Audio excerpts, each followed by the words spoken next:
Les amis, bonjour. On se retrouve aujourd'hui pour notre 88e économiser et partager. Et on va remercier grandement une nouvelle fois Mister C pour nous permettre de voir la seconde statue issue de la gamme Batman Forever par Prime One Studio. Alors, une statue qui est bien sûr moins délirante, moins démentielle, moins énorme que ne l'était le Batman vs Superman Miller. Cependant, une statue qui m'est personnellement beaucoup plus chère à mon cœur, puisque la licence Batman Forever, tout comme les premiers Batman, c'est vraiment ceux qui ont bercé mon enfance, que ce soit le premier Keaton, le second Le Défi ou Forever, que j'ai beaucoup aimé. C'est vraiment voilà, des produits un peu de cœur de l'enfance. Alors, on avait pu voir grâce à Denis, et je m'étais pris la version Ultimate, le bateau entière Forever costume classique, qui était une pure tuerie, une statue incroyable. Et on voit aujourd'hui une pièce limitée à 200 exemplaires monde. Donc encore une fois là, du vrai collector, une toute petite édition limitée pour cette statue de Batman Forever. Avec Chris O'Donnell dans le rôle du coup de Robin pour la première fois au cinéma. Alors, Prime One Studio reprend du coup la base qu'il nous avait fait du coup sur le Batman Forever.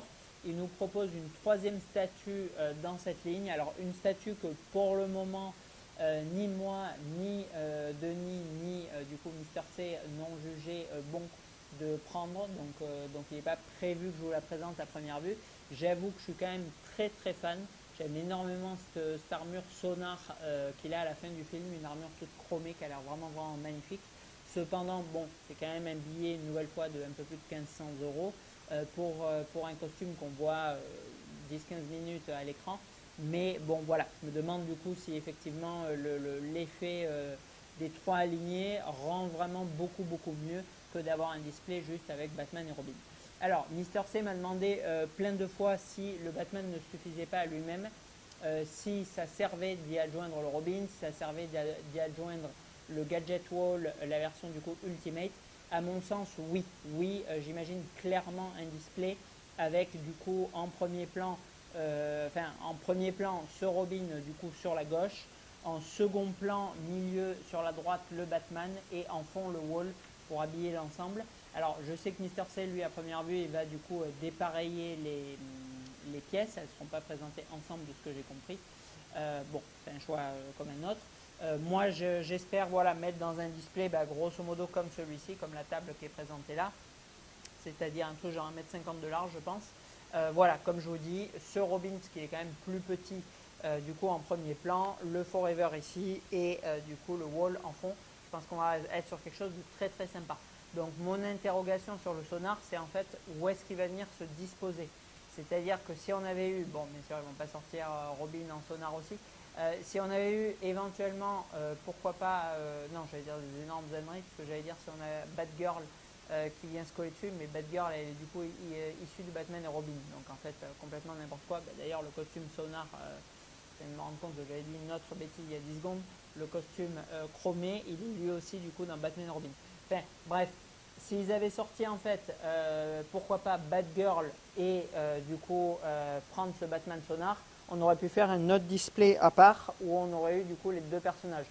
Cependant, bon là, deux Batman avec un seul Robin, franchement, je ne vois pas trop comment les présenter. C'est pour ça que pour le moment, bon, je ne suis pas allé sur cette pièce non plus parce que je ne vois pas trop comment la présenter.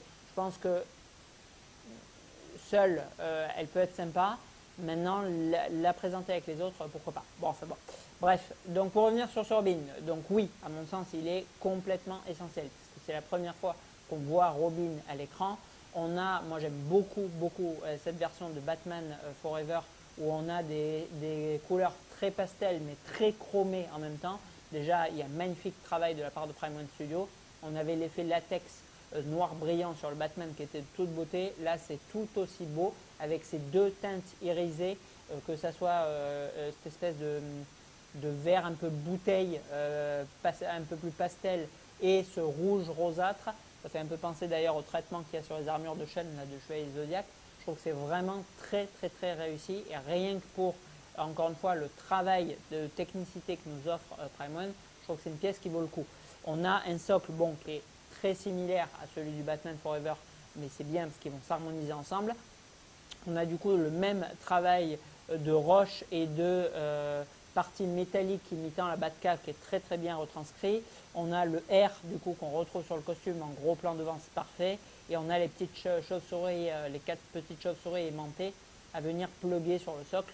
Franchement, le socle il est relativement identique. Je ne vais pas me répéter à ce que j'ai dit sur le Forever, mais très très réussi.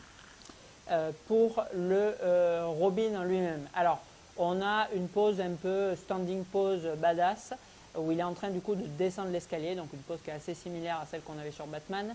On a donc les bottes qui sont franchement une belle imitation du coup de bottes cuir avec le symbole du coup de chauve-souris sur le haut qui est assez chouette. Les gants, c'est quasiment les mêmes que ceux de Batman. Le costume, bon, comme je viens de vous le dire, il est vraiment très bien traité. Idem pour la ceinture qui est du coup chromée et qui est elle aussi extrêmement bien peinte. Il a un énorme moule paquet. Franchement, bon, je sais pas trop, j'ai pas fait gaffe si dans le film c'était comme ça. Ça me semble complètement disproportionné. Bon, après peut-être qu'il est bien équipé, Robin, je sais pas. Bon, ça m'interpelle un peu pour le coup. Ou alors, bon, pendant qu'il descend les marches, il a repéré Batgirl au fond et du coup c'est ce qui provoque cet effet. Je ne sais pas, mais ça me semble un peu excessif pour le coup. Et ensuite, il a du coup une cape qui est franchement très très bien traitée elle aussi, puisqu'on a un traitement simili-cuir sur le revêtement extérieur qui est très joli. Et cette espèce de suédine un peu jaunâtre qui reprend parfaitement le code couleur qu'on a dans le film. Là aussi, on est pour moi sur un sans faute. Pour le visage, comme pour Val Kilmer, on reconnaît très très bien Chris O'Donnell. Franchement, il est, voilà, que ce soit de profil ou de face, il est extrêmement ressemblant. Encore beaucoup plus de profil. De profil, c'est parfaitement lui. Franchement, 95% sur le profil. De face, quand même vraiment très bien. J'hésite entre 80 et 85, mais on est vraiment bien. Le masque, c'est nickel. On doit avoir d'ailleurs peut-être une version exclusive, et encore je ne suis pas sûr, avec une tête unmasked sur cette statue, mais je ne crois pas. Là, on est du coup sur une régular. Je ne sais même pas s'il y a une exclue en fait. Voilà, et on est sur 200 pièces monde pour 28 kg. Donc un joli petit bébé. Pour le tarif en économisé et partagé de 1560 €. Alors, c'est une pièce qui est extrêmement simple. Le socle, il reprend voilà, ce qu'ils ont fait sur le Batman. Le Robin en lui-même, il n'y a rien de superflu. Ils n'ont pas mis d'armes ou de gadgets ou de poses un peu dynamiques. Mais franchement, c'est une statue, je dirais, qu'il faut vraiment, vraiment acheter pour les fans de Batman Forever. C'est sûr que voilà, si le film vous l'aimez pas ou si tout simplement vous l'avez pas vu et vous parle pas trop, bon oui, n'allez peut-être pas injecter quasiment 1600 € dans cette pièce. Maintenant, si comme Mister C ou moi, vous êtes très très fan du film Forever, oui, c'est un très très beau collector, une très très belle pièce qui représente du coup cet univers et qui est moins impressionnante parce que moins grande et bon, Robin, oui, c'est un gamin un peu, je ne vais pas dire chétif et tout, mais disons que c'est pas le personnage qu'on va décrire comme badass. Nightwing, il est déjà plus badass et bon, Batman, il est à fond. Donc oui, on a ce côté présence qui est effectivement moins impressionnant que le Batman Forever. Cependant, on est quand même sur une réalisation qui est très honorable, très fidèle et franchement relativement gratifiante pour ce personnage de la part de Prime One Studio. Donc, je dirais que vraiment, sur cette première trilogie de films, je me hâte énormément de voir du coup le Keaton et la Catwoman parce que franchement c'est quand même deux très très grosses claques que ce soit le Forever ou le Robin et pourtant on est sur des statuts qui sont 100% Prime One Studio. Donc je pense que la collaboration avec Blitzway où on l'a vu récemment sur le Paul Atreides ou qu'est-ce qu'on a fait comme autre pièce ou le Pattinson, elles étaient de très bonne facture. Je pense qu'on va avoir quelque chose vraiment de très très haute volée pour le Batman Keaton et la Catwoman Pfeiffer. Voilà. Statues qui sont d'ailleurs, je pense, enfin, en tout cas la Catwoman prévue pour tous nos amis ayant pris Batman et Robin. Voilà, alors, en réalisme et fidélité, je trouve qu'on est sur une très très belle réalisation, je viens de vous le dire, de la part de Prime One, même s'ils sont tout seuls, on a un Head Skull qui est très ressemblant. On a pour moi un costume qui est parfaitement accurate. On a une base qui reprend bien celle du coup de la Batcave.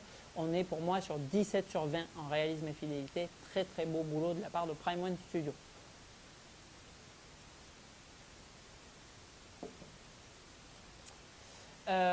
En termes de rapport qualité-prix. Alors 1560 €, bon, c'est pas offert parce qu'effectivement je crois qu'on était quasiment pareil pour le Batman. Enfin le Batman était soldé, ce Robin ne l'est pas, je crois, de mémoire. Donc je me demande même si le Batman n'était pas moins cher que ça. Non, c'est pas 1350 le Batman ou un truc de style. Bon, clairement, oui, il y a quand même plus de taf, c'est clair, sur le Batman. En tout cas, je ne sais pas s'il y a plus de taf, mais bon, dans le rendu global, le Batman marquera plus de points parce qu'il est clairement plus impressionnant que ce Robin. Cependant, il compense par un très petit tirage, 200 exemplaires. Là, je dis oui. Encore une fois, bon, je ne vais pas parler de ma marque 8 par excellence, mais vous l'aurez compris, là, on n'a pas 1000 pièces de ce Robin, on n'en a que 200. Donc là, je dis oui, clairement, à 100%. Après, en termes de poids, on est quand même sur 28 kg, donc on est sur un joli petit bébé. Et après, c'est vrai qu'on n'a pas de tête interchangeable, d'accessoires ou autre. Donc je dirais qu'on a un rapport qualité-prix bon, qui est quand même pas phénoménal. Je vais lui mettre 13, même si encore une fois, j'aime énormément cette pièce. Moi, je trouve que ça les vaut parce que je suis très très fan de la pièce. Mais si je dois la juger objectivement, c'est effectivement un petit peu cher. Et encore une fois, en économisé et partagé, on est quand même relativement bien placé. Parce que je crois qu'en prix boutique, c'est 1008, 1009, si je ne dis pas de bêtises. En rendu global, on va partir sur 15 sur 20. Parce qu'encore une fois, j'essaie de mettre de côté le fait que moi, je le trouve ultra classe. On a quand même un beau socle, on a une pièce qui est bon, assez imposante en 1 tiers. On doit être sur du 80 cm. Maintenant, bon, oui, il n'est pas ultra badass comme peut l'être Batman. Il n'y a pas spécialement d'énormes décors, il n'y a pas de poses dynamiques qui sont impressionnantes. Donc je pense que 15 sur 20 en rendu global, c'est grosso modo bien. Et en note générale, ben, j'ai quand même envie de lui mettre 16 sur 20 parce que franchement, c'est la seule statue existante de ce Robin cinématographique Chris O'Donnell. Il n'y a vraiment que lui. C'est une pièce qui rend vraiment hommage quand même au personnage, à l'acteur. Elle est très bien réalisée et il n'y a pas de faute. Donc je trouve que voilà, descendre en dessous du coup de 16, c'est quand même un peu insultant pour le travail qui a été très très bien exécuté de la part de Prime One Studio. Donc je trouve que ça mérite un 16 sur 20. Alors oui, il y a peut-être 1 ou 2 points de note de cœur dedans. Peut-être que quelqu'un qui ne va pas du tout kiffer le personnage, objectivement, il va le mettre 14. Mais bon, voilà, la collection, il ne faut pas oublier que bon, on n'est pas là non plus des juges, 15, 12, 11, suivant, machin. Enfin, on est encore une fois dans la passion, on n'est pas dans les vidéos en chaîne à gogo, juste comme ça, sans raison. On est vraiment, voilà, dans un échange de passionnés. Et du coup, bien évidemment que bon, en tout premier lieu, c'est un personnage qu'on a aimé à l'écran et dont on va vouloir un produit dérivé. Donc bon, peut-être que mon émotion et mon affection pour le personnage se manifestent un peu dans la note, mais moi je trouve que 16 sur 20, encore une fois, c'est mérité pour ce personnage. Allez, on remercie du coup David pour ce 88e économisé et partagé. Merci beaucoup à lui parce que c'est un grand plaisir de voir ce Robin de mes yeux et de vous le présenter. Et bon, en conseil d'achat, je n'en aurais pas spécialement, c'était le seul disponible. Donc de toute façon, il n'y en a plus. 200 pièces monde, donc je pense pas qu'il court les rues du coup en occasion. Donc voilà, donc, bon, si vous êtes fan du personnage et que vous tombez un jour dessus, pourquoi pas. Mais je pense que c'est une statue qu'on verra pas spécialement. Merci à lui, à bientôt.